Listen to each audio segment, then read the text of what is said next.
In this crazy life we live, we all need someone to hold, a friend to light the way when the world starts to unfold through all the ups and downs. Hello, friends and family and loved ones. I have missed you. As you can see, I've been busy, but mostly taking care of my mental health. I had to take a little break, as you all saw, and I was tempted to not come back because I was like, oh, I said I was going to post every week, and I took a break. And so how are people going to be able to latch on to me if I can't be consistent? And then I had to lean on some really good advice I got from the girl's godmom. And she said, when beginning a new habit, keep in mind that missing a few days or error is not a sign that you sabotage the whole thing. Just get refocused and begin again. And I knew that I wasn't going to give up this injection of joy and encouragement on this side of the internet. But I did feel really bad that I had to take a pause. But at the same time, I knew I had to take the advice that I'm always giving, which is to take a break when things maybe have gone awry, or you need to set some boundaries, or you need to become some more clear about things. So that's what I've been doing.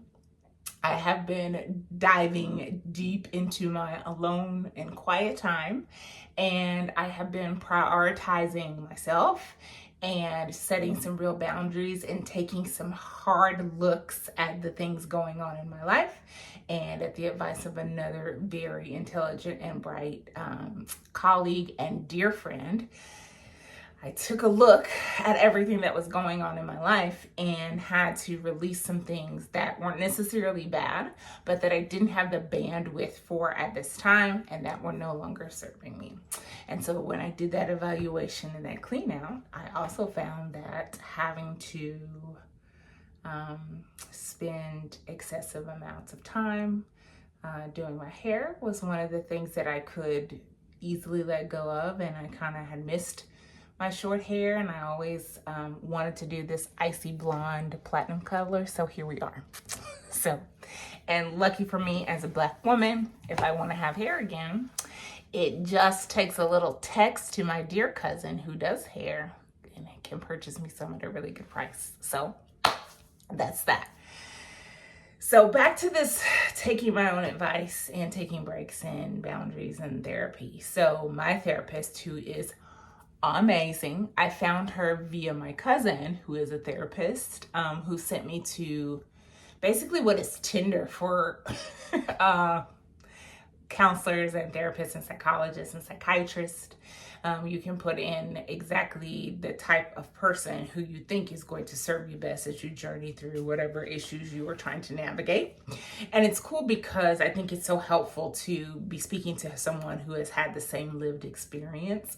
And God and the universe was so kind to me to send me my therapist because we have lived parallel lives, but she is more senior than I and can speak from a really caring and sort of maternal standpoint. And that feels really, really good to just have that little soothing moment, but a lot of good, tough love.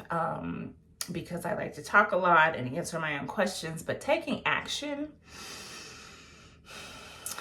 is a little tough for me. And so she really does hold me accountable, which is important and helpful for me to reach my own personal goals. And so that's something that I can extend to you. If you don't have the money right now or the health insurance coverage to have a therapist, I encourage you to lean on your community, talk to the people who are around you, and have them hold you accountable as you navigate difficult situations in your life. Things are changing a lot for me as the world is evolving and changing, maybe not necessarily in a positive way. And but then also, like, things are changing in my life as I'm just living, like, in my personal familial life, in my marriage, as a mom, as a woman who is no longer in her 20s or 30s for that matter. And it's important to understand that it's not going to be all roses and butterflies and rainbows. And in that, it is key that you are able to, I think, reach out to people who have had the same lived experience, or maybe are going through a similar time as you. That's why mom groups are so popular, or girl, chats are so popular, because as sympathetic as men can be about cramps, it's going to be so much more useful to speak to another woman who maybe has gone through the same thing. And I took my own advice and I reached out to someone in my community about a particular situation that my family and I were going through. And it was just so helpful, not only to me, but also in conversation with her. She was able to reveal that she too is journeying through something similar. And so we were able to just touch and agree and say, you know what, this is hard. Here's some things that we can do to try to get through this, and hold each other accountable to navigate through it, to learn the lesson. And then hopefully when we look back on this situation, we can be a help to another person who decides to endeavor upon marriage and endeavor upon being a mom and being a modern working sort of lady or person in this world. We can offer that support and that advice because we traveled through this situation together. So community is so key. There was a fear of mine, if I'm 100% transparent, and it is still very relevant, even though I am putting this out to the world and on the internet. I really have a fear of appearing to not have it all together. Even when I film these podcasts, I always do it here in my office, which always remains tidy because no one is in here. If we were to film it anywhere else in my house, you may question whether or not we actually live here, or if this is an episode of Hoarders, because the house can really get out of hand. And so, of course, I don't film in different locations because I want to appear that I've got it all together. But the reality is that I don't.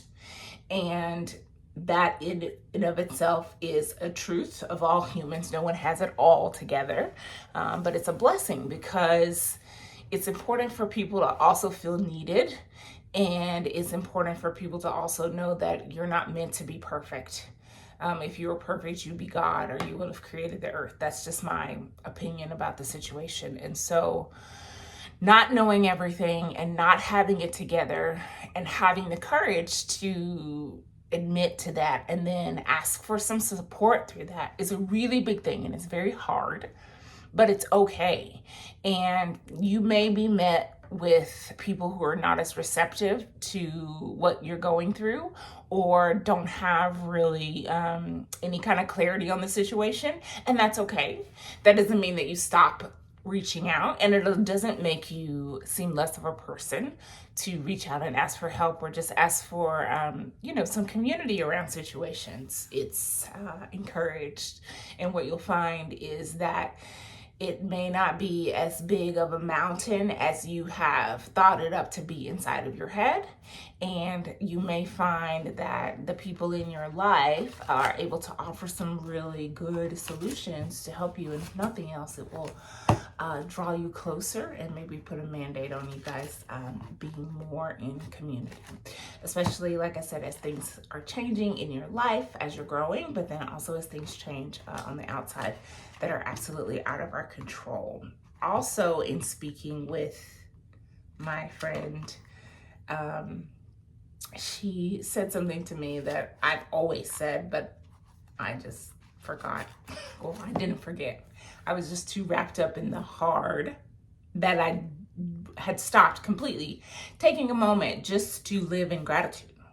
And she just started saying, hey, make a list of all the things that you are grateful for. And it was something that I had started doing in college. And I had been good about it because I would do it every night when I got in bed, and to help fall asleep, but to really take an evaluation. And I had stopped, and I replaced that practice with just worrying, and that just didn't yield any good results. And so her advice was to take some time to say every single thing that you'd be grateful for. Grateful for my home, grateful for my family. I'm even grateful for this laundry, because that's a big thing that causes disruption to my day to day.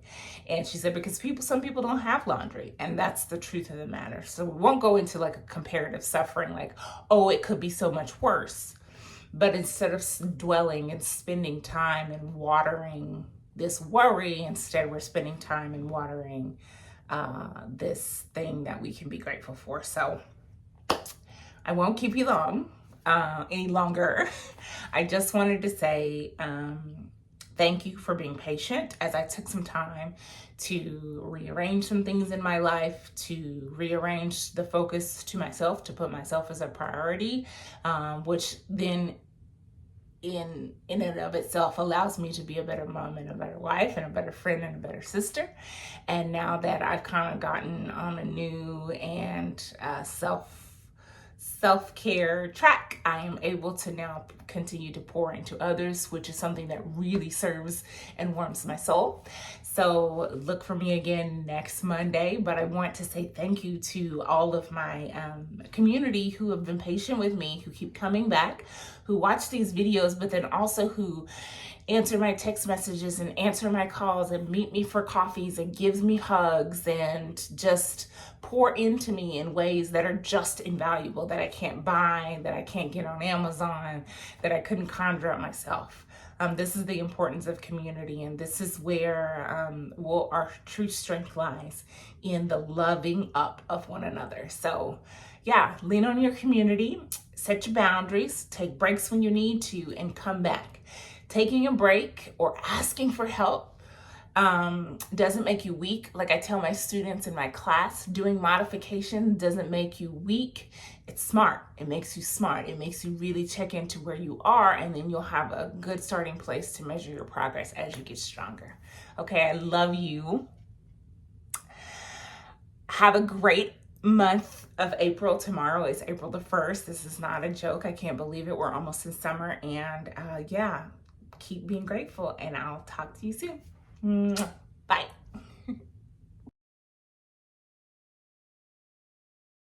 In this crazy life we live, we all need someone to hold, a friend to light the way.